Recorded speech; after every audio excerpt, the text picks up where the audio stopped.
Muling nanawagan ng Grupong Manibela kaugnay sa usapin ng prangkisa at iba pang isyo sa transportasyon sa pag-arangkada ng unang araw ng tigil pasada nila.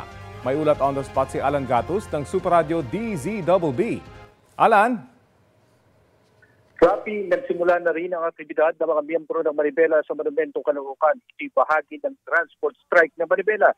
Hindi naman nagdudulot ng pagbibigat ng daloy ng trapiko ang pag-iipon ng grupo. Kaya nakaalalay naman ang mga tauhan ng Caloocan City Police maging ang traffic enforcers sa mga miyembro ng Manibela.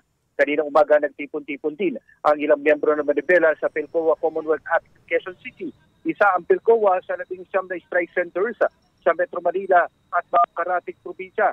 Kabilang sa mga usapin na igigit ng Manibela ay hindi raw makatwirang demerit point systems na renewal ng mga prangkisa at payola kusyamano ng DOTR at LTFRB. Maapektuhan nila ang kabuhayan ng mga super habang ang iba ay natatakot sa paggigipit umano sa kanilang hanay na wala pang pahayag ang DOTR at LTFRB tungkol dyan. Dahil unang araw ng pasok, bagang bumangon at nagtungo sa mga kalsada mga pasahero.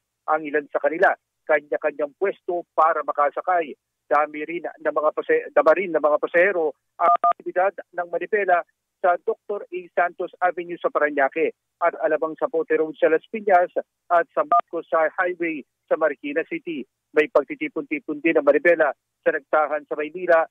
Doon ay inayag ni Manibela President Mar Balbuena ang panawagan na maibalik ang 5 years na prangkisa at makapagrehistro sila.